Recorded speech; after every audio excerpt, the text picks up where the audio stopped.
আসসালামু আলাইকুম গাইস। কেমন আছেন সবাই? আশা করি সবাই ভালো আছো। আমিও আল্লাহর অশেষ রহমতে তোমাগো দোয়া এবং ভালোবাসায় ভালো আছি। তা আমি কিছু কথা তোমাদের কাছে শেয়ার করবো আজকে। হয়তো জানি না কে কী বলো না না বলো, আমি বলতেও পারি না, কিন্তু আমি আর পারছি না, আমার ভালো লাগতেছে না। তো এই জন্য তোমাদের কাছে কিছু কথা শেয়ার করি। তো অনেক ভাই বেড়াদারি আমি লাইফে আসলে বলো যে যারা আমার অনেক পুরানা, তারা বলো আপু তুমি শুকিয়ে গেছো কা, রিনা তুমি শুকিয়ে গেছো কা, তোমার কী হয়েছে, কী টেনশন করো।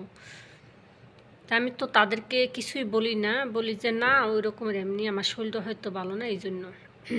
কিন্তু মানুষের মানসিক যদি টেনশন থাকে, ওইটি হয়েছে যত খাওয়া দাওয়া করো কোনোটাই কাজ হয় না, কারণ মানসিক শান্তি না থাকলে সে মানুষটা আস্তে আস্তে জুইয়েই যাবে, কোনো দিন সে পূর্ণ হবে না। যাই হোক, আমার কিন্তু ছোটোবেলায় বিয়ে দিয়েছে, আমি আরও ভিডিওতে বলছি, 13-14 বছর গেলে বাপ মায় বিয়ে দিয়ে দিছে। তা বিয়ে দিয়ে দিচ্ছে, স্বামীর সংসারে গেছি, বাপ মাও অনেক গরিব, স্বামীর সংসারও গরিব। কিন্তু স্বামীর সংসার গরিব হইলে কি আত্মীয় স্বজন সবাই বড় লোক, তারা তো বড় লোক থাকলেও তো মানুষের স্বভাবের কারণে গুণ দেয় না, দু এক সময় দেখা যায়। তাই এমনি কাজকাম করতো, যেই সময় যা কাজ পাইতো তাই করতো, কিন্তু নেশা করে, প্রচুর পরিমাণ নেশা করে। তোমার ঘরে কি থাক বা না থাক সেটা সে চিন্তা করে না, নেশা করে। তা প্রথম তার ওইসব বুঝতাম না, নেশা মিশা ওইসব বুঝিনি। তারপরে তো ওই আচার ব্যবহার অনেক খারাপ, তাই ভাবলাম কি বাপ মায় নিয়ে যেতে চাইছে, যাইনি। ভাবছি যে না, হয়তো ভালোই যাবে একসময়, মানুষ তো সবসময় এক থাকে না। এরকম রকম একটা মেয়ে বাচ্চা হলো, তাও পরিবর্তন না, আছে মোটামুটি আর কি। নেশা করে, নেশা বন্ধ হয় নাই, মোটামুটি আছে, একদিন কাম করলে 7 দিন কাজ করে না, মানুষের সাথে কাজ করলো গুণামন্তি নেই। এরকম করতে করতে তালা দিলে 3 বাচ্চাই তৈল। সহ্য তো 15 বছরে একটা না মানুষের বাসায় বাসায় কাজ করছি, যাই হোক সংসারটা কোনো রকমে চলছে। বলতে গেলে অনেক কিছু, তো আমি মাঝখানে গুনে বলি, বলতে গেলে অনেক কিছু। তা আমি তো বাহিরে এসে বললাম, আমার ছোটো ছোটো বাচ্চা তুই সংসারে খুবই অভাব দেখা, তাই বিদেশে এসে কিন্তু একটানা 7.5 বছরই থাইকে গেলাম বিদেশে। ঘরের ভিতরে অনেক কিছুই করছি, কেনাকাটা, বিদেশ থেকে ভাড়া বান্ডো অনেক কিছু নিছি। একটা মেয়ে মানুষ কিন্তু সংসারটা গুছানো চায়, যে সংসারটার ভিত্তি কী থাকলে ভালো লাগে, কী রকমের ভালো লাগে, ওইটা কিন্তু একটা মেয়ে মানুষ চায়। সেমটা আমিও, পরিবর্তন কিছুই না।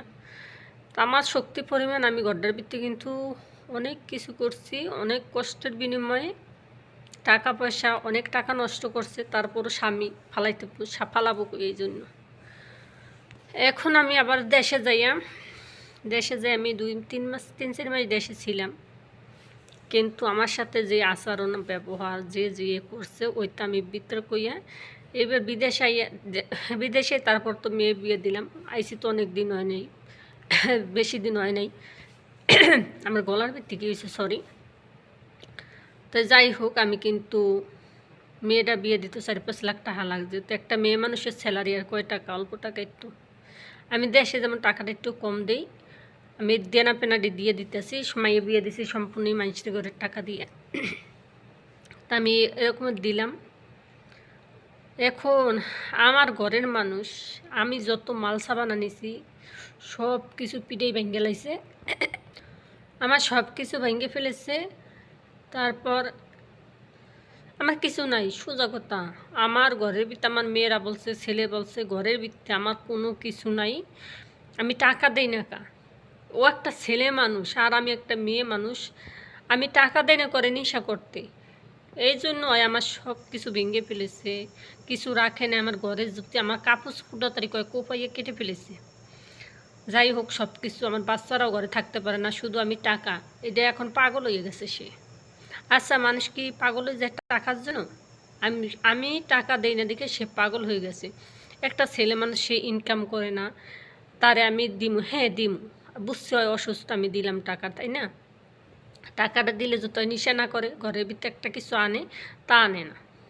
শুধু আমি যদি টাকাও দিই, ওই টাকাটা নিয়ে নেশা করতে জায়গা। তা আমি তো টাকা দেবো আমার বাচ্চাদের জন্য, তাই না? আমি তারাক মানুষের জন্য টাকা দেবো না, নেশা খাইতে তো আর টাকা দেবো না। তবে করে কি, ঘরের ভিতরে আনে, শুধু 1 কেজি গরুর গোস্ত আনবে, যে সময় টাকা দিই 10,000 দাও, 20,000 দাও, 1 কেজি গরুর গোস্ত আনবে, আর তরুর তরকারি আনবো ওই একদিন, অথচ আমার 20,000 টাকা শেষ।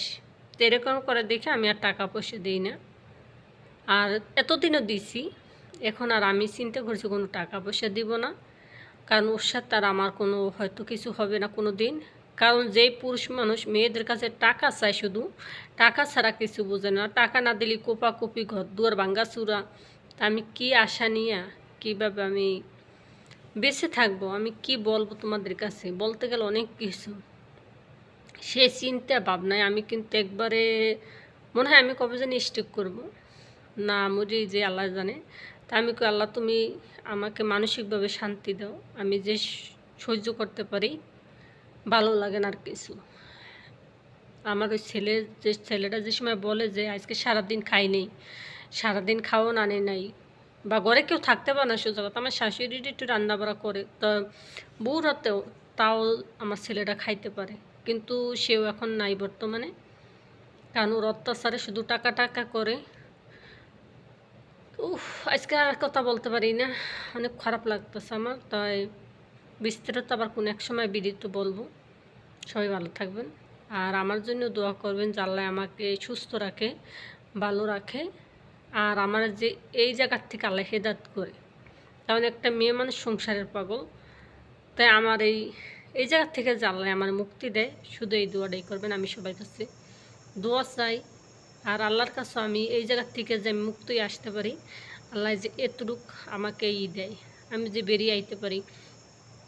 তো সবাই ভালো থাকবো, আল্লাহ হাফেজ, আসসালামু আলাইকুম।